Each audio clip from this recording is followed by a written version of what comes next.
This is a very heartfelt podcast episode for me because I am interviewing a very dear friend from Malaysia and one of the lovely, wonderful women that I left in Malaysia. Welcome to the podcast, Marissa Parry. Welcome to Sexy Aging.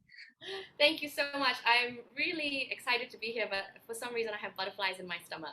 Well, a few people say that, but you know, we're just going to have this chat about something that we're both deeply passionate about. And I think it's the process of aging the best that we can and freaking good food, right? Yes, definitely. That's key. Cool. I just want to give an overview of how I know Marissa for the podcast listeners. So we've known each other maybe 5 or 6 years, and predominantly through the fitness industry. So we were teaching classes together, and our children kind of grew up together. Marissa is a partner in a business with her husband. It's a capoeira studio, so it's really fantastic if you're into Brazilian martial arts. And the other thing is, actually, Marissa's a bit of a hustler. She's got a few things going on.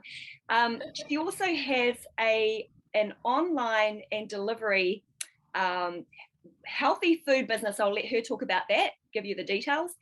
And we also did workouts together on an app called Theo. Yes. Which is still going, right? And you're still doing that. Going. That's awesome. Good to hear. So Marissa, tell us about, if we just go back a little bit, tell us like sort of how did you get into the fitness industry and then of course develop your passion for food? So I was working in events in my early 20s, and I've always been pretty active since my teenage days.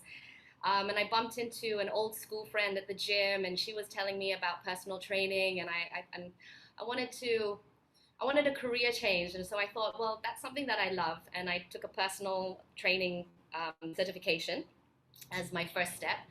And then so happened that same friend was going to open up a personal training gym, which, if I'm not mistaken, was actually one of the first standalone personal training studios. Goodness me, can I say 12 years ago, more than 12 years ago, in my late 20s. So, and it was a great opportunity. So I wanted to join her because I could also do some of the community and marketing. So it wasn't just personal training, and I could still do some of the other stuff that I loved. And it didn't take long to realize that with fitness, there's nutrition as well. Because you've all heard the saying, you can't outrun a bad diet. So while I was doing that, I started to take a few courses in nutrition. And then after a couple years, I got pregnant and I wanted to do some stuff by myself, and I went solo. And then I got approached by Jazrina, and she wanted to create an online portal of holistic wellness, but with an Asian focus. Because there's a lot of information out there, but it was more catered towards the Western world. And so I found like Asians, Malaysians, when they were going online, they couldn't find things that were relatable to them living in Asia when it comes to ingredients, etc. And so she pulled together a team of women, and we created purelybe.com, which is an online website. And while I stayed there for a few years, and it was an online business, and I'm more of a people person, and I love being there with people. So I took a little bit of a step back, and FIRE then came in somewhere along the line.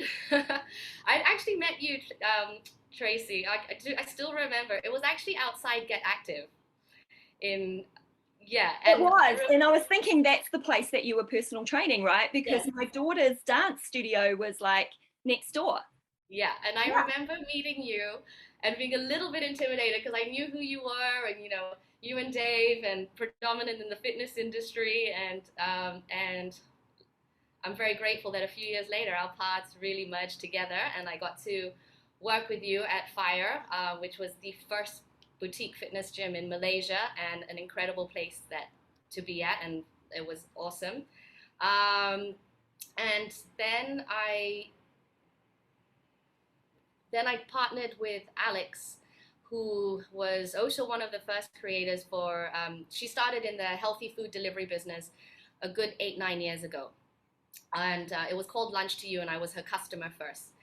And we dabbled in a few projects together, with her doing food, me doing fitness. And at the end of 2018, we collaborated in a big way, and the whole plant-based veganism, that was all building momentum here in Malaysia, and people wanted to know where could you get this food, and it wasn't very popular at that time.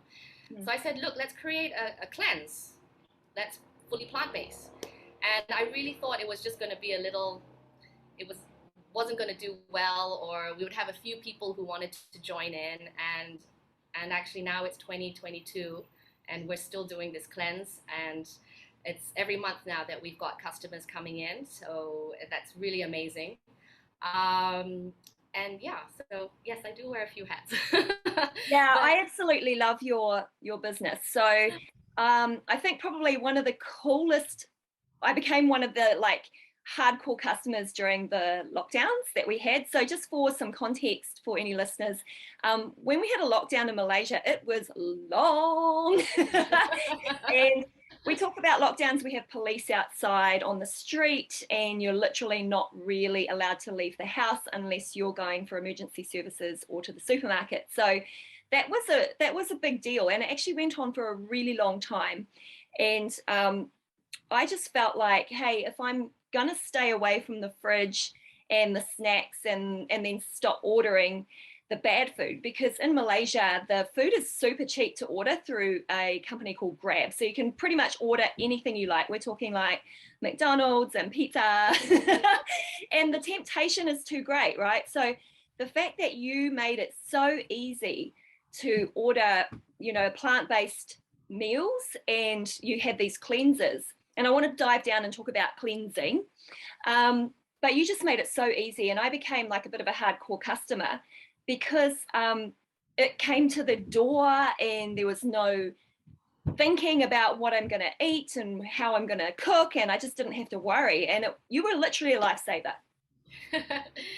thank you. Yeah, we did really well during the lockdowns, thankfully, because it was definitely a struggle for a lot of other eateries that depend on walk-in traffic.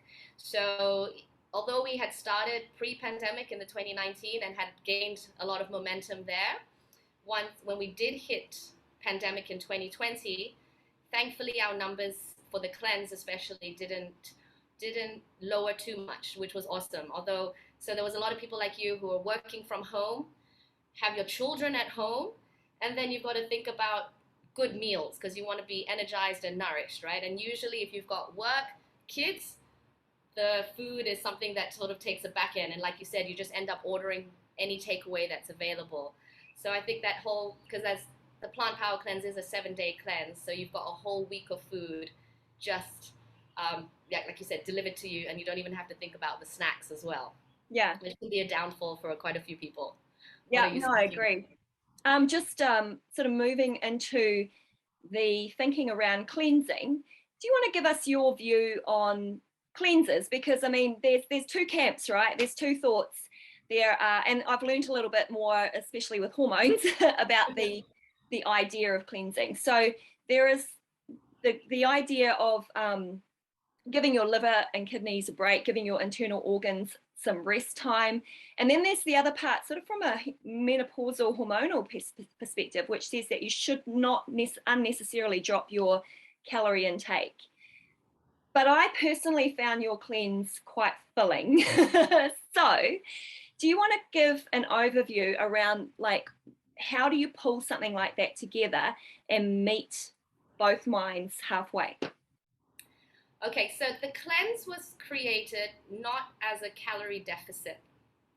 However, because it's free from gluten, grains, legumes, processed sugar, naturally it would be a lower calorie count for most people.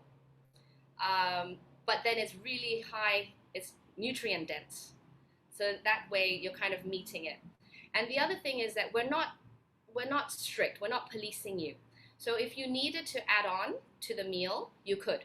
So we give that guideline, especially if we have also men that are doing the cleanse. So you could add on avocado, potatoes, if you wanted extra fruit.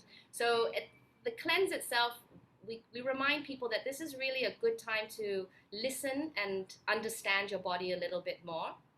The reason we did plant-based is, number one, there is so much meat out there available. And I feel that we felt that people aren't eating enough vegetables in general. So here's a whole week where you're going to get plant-based meals, and you can see how creative they are because of that mindset that it's healthy, it's plant-based, you're going to give me just salads.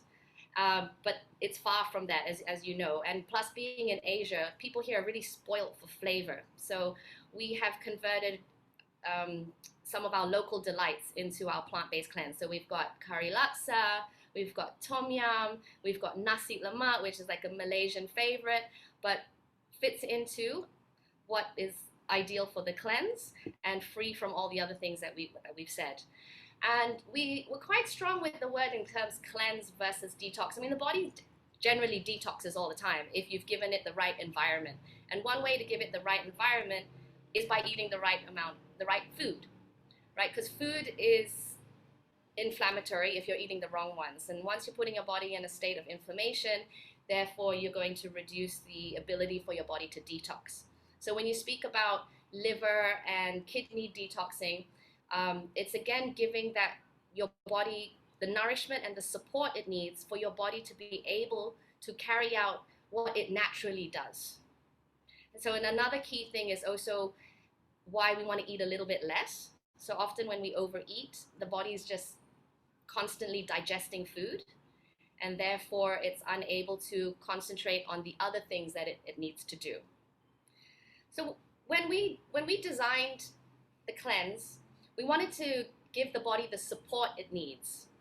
So, there's a lot of diets or protocols out there that says this is good for detox, this is good for cleansing, but there's a lot of science to that, and what sort of tests are you doing, like the juice cleanses and the liver detox, etc. But the body naturally detoxes. But it's not going to be able to do that if we're not supporting it the right way. And diet is key in that, to be able to support the body. Because when we eat the wrong foods, the body can have an inflammatory reaction. And so when the body's inflamed, we're going to put a pause on a lot of the natural systems of the body that needs to happen, because now it's dealing with inflammation. So eating a diet that's rich in nutrients, in plants, that is low on processed foods, seed oils, etc., you're going to be giving your body a nice environment to be able to naturally detox. Yeah.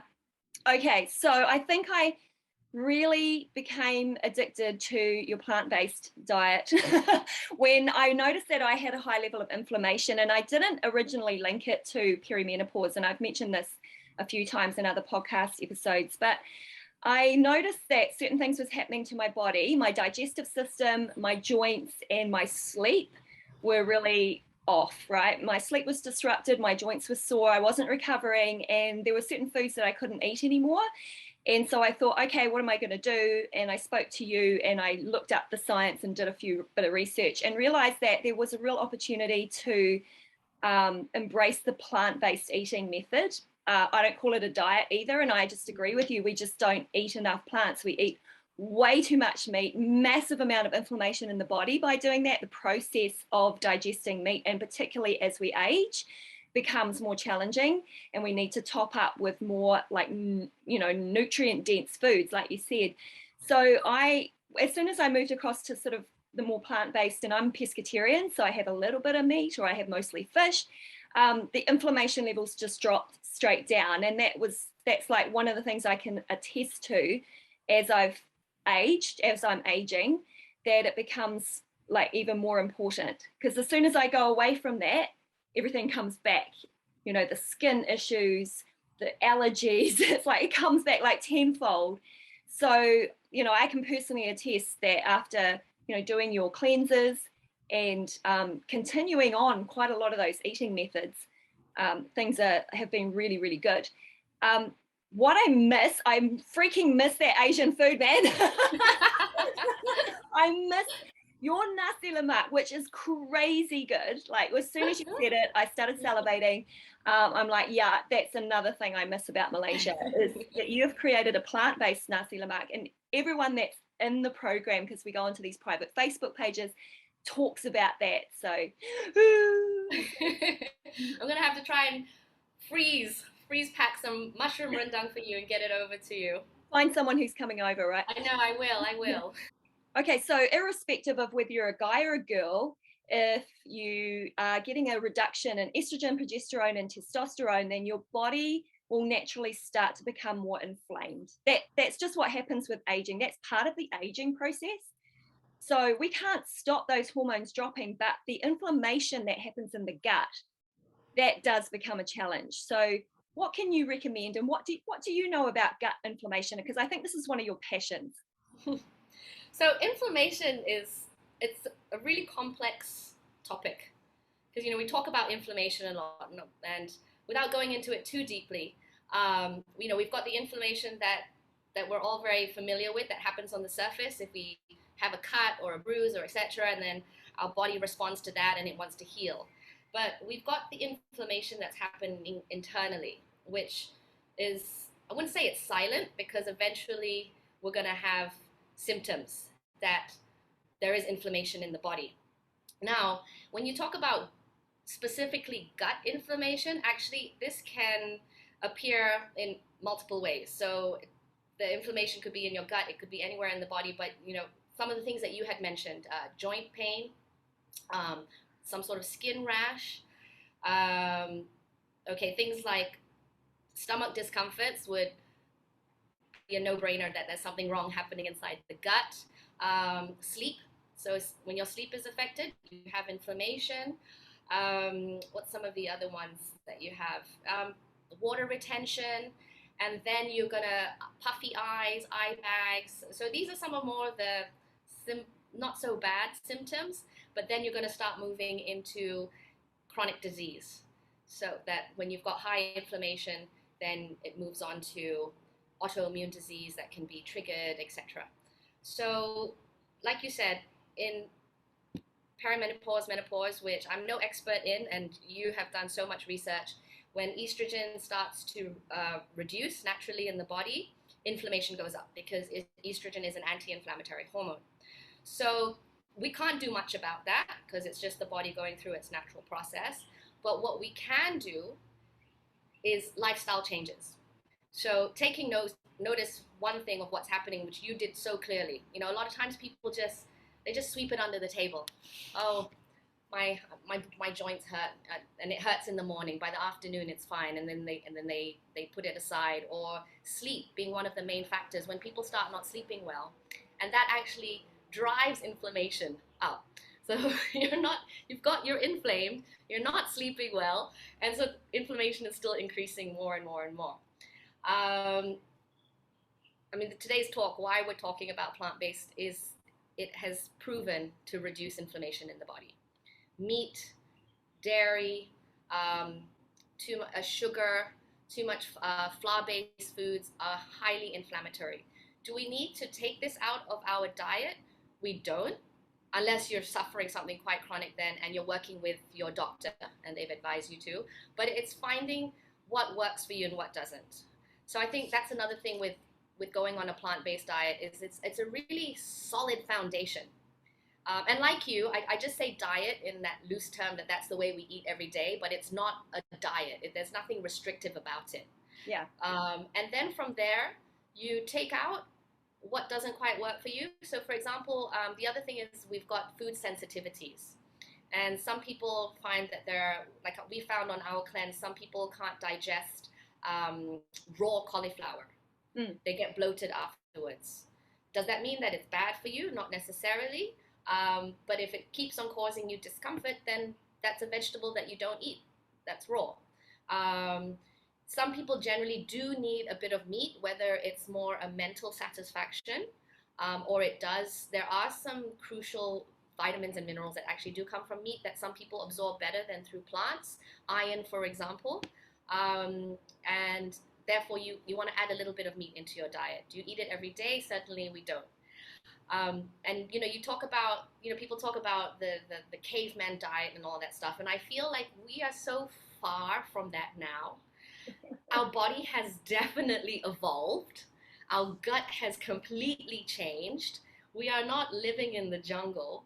So this whole thing of eating meat like back in the caveman days, I think we're very far removed from that. Yeah, and I just want to point out that back in the caveman days, they probably like 30 was old. And if they even survived to that age, then they were like really, really lucky. But now we're living at it to an age or and beyond where we don't have those issues where we're escaping a saber-toothed tiger, you know? I know, right? So everything is different. We've got Yeah. different hormones running through our body, and so I think that's what we need to look at. And so you still enjoy your fish, and you found a nice balance with that. So you're getting, I myself, predominantly plant based, but I still enjoy chicken. But I source really good chicken. And being married to a Brazilian, it's hard to stay away from beef, but we eat far less beef than probably anyone of his, family back home, etc. And we It's the found a same quite here. nice. I think New Māori and Zealanders, Brazilians might be related. but I still enjoy it. Yeah. And I think that's fine. I think food is supposed to produce happiness. Food is Yeah. happiness, right? There Yeah. is that fuel element to it, but it's also that joy that food needs to give you. And so sometimes when I look at what people are eating, like these they plan their meals for 4 days and it's the same, like a carb, a protein, a vegetable for like the next 4 days in their fridge. And I just think, oh my gosh, how does that make you look forward to your next Yeah. meal? Are you excited about that? Yeah. Thursday. What am I eating today? Same as Monday. But it's got this many carbs and this much Yeah. protein and this much this, and I'm like, yeah. I mean, everyone's a little bit different, but I really feel, again, that's the other thing with the plant cleanse. People ask how many calories are there per meal, and we say we don't know. We're Yeah. looking at the nutrient content of it, and are you satisfied and you're happy with the flavor? And when you're eating food that is really satisfying, your body will meet at a point where it has had enough. You won't feel the need to overeat. So that's the other thing with a plant-based diet, or when you're having enough nutrients, your cravings begin to subside. Yeah. I think if you're constantly craving, actually inflammation is craving is another symptom of inflammation. Um, when you're constantly craving food, your body is telling you that it is missing some key nutrients. So you got to kind of find out what is it that your body is missing. Yeah.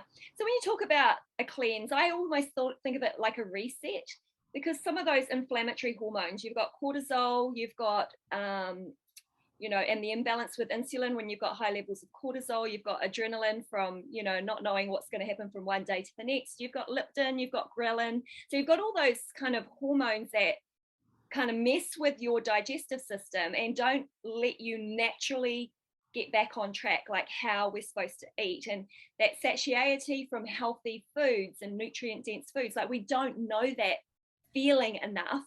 And that's what I really loved about what you offered, the 7-day program, because and I'm not like advertising here, I'm just like I'm actually talking about it because I actually really value what it did for me. It set me on the path towards decreasing inflammation in my body. And that was obviously, now when I look back, a sign of losing estrogen. So being able to kind of know that by eating healthily, it actually helped a lot of the symptoms. And of course, knowing from the science that there's a lot more things that I can do now as well. And some of it's pharmaceutical. So it's a balance of that natural versus, the science and the medicine, put it together, boom, sexy aging. Yeah, it's great that you mentioned the medicinal side, or the conventional medicinal side of things, because as much as I'm a believer of going as natural and holistic as we can, there will be instances where we do need a little bit of help from the medical world. Yeah. And I think it's understanding when you need that and working with someone who doesn't just pump you with pills, and that you as a person doesn't think that that's going to be a miracle pill and cure everything. So I love it when people tell me that they've met a doctor that combines the two. You're going to have to change your lifestyle if you want to see improvements in your health, but you also need a little bit of help at the moment with this medication. But understand that you're not going to be on this forever. And I think that is what's really key. Yeah, yeah, And we agree. yeah. I And can't then, say right now that I'm not going to be on HRT forever. Just it's feeling really good. And that, there's still too much science to be done that confirms whether we can continue on it. But we agree on the same thing. The foundations is the healthy lifestyle, right? yes. And that's obviously what we connected over. Yeah. And, apart from the eating well, as I mentioned earlier, is sleeping well, exercise. I think you have really learned a lot about changing your exercise routine that suits what you're going through at that time. So I think sometimes during menopause, one of the things that can happen to some women, mistake me if I'm wrong, is weight gain.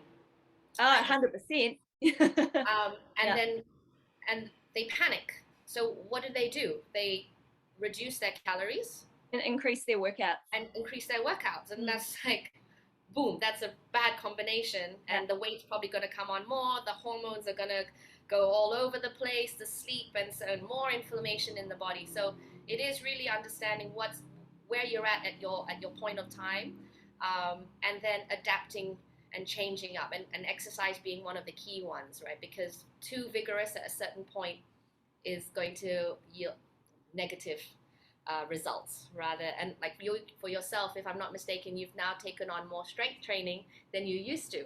Yeah. But it's not crazy strength training workouts, but it's to keep your body strong, and now you've also reduced on the HIIT workouts a little bit more. Quite a lot. Actually, I don't do them. I might do one a week. Okay, yeah. And mostly strength training. And then I have a couple of cardio workouts. Obviously, I still teach spinning, but it's not high intensity training. Like I'm checking my heart rate and sometimes it's a balance, not just for the physical activity aspect. It's the community, it's the joy, it's the musicality, that about me. And I think those things do elevate your mood. And so when you can balance that out and not go crazy with it, like 16 classes a week or something. Did that one time. Like, yes, that's such a great thing. I mean, again, what is it that workout gives you? If it's boosting up your serotonin and your mood, then it's doing you good, isn't it? And I think it's whatever we do in life, it's finding the joy in it. And I could say finding an exercise that doesn't kill you results in joy. Eating good food that elevates your mood, optimizes your health, is going to result in joy. Sleeping better will result in joy. Yes. Right? Yeah, and it's because we live highly stressful lives. Unfortunately, we can never take stress away from our life, but it's how do we manage it? Because again, stress equals inflammation. This is what I mean. I know, it all comes back to that, and that's why we're having this discussion today, because that is the thing. It's like, estrogen dropping causes inflammation, and then you get all these crazy symptoms, and food can help. Like food is medicine too. Hey, I think one of the really concerning things that people have, and I know that I think about my audience and they're listening to this and they're going, oh yeah, that's all very well. And then I've got to chop all these vegetables and cook all these meals and look for these plant-based recipes. And like, I don't even know what I'm supposed to do.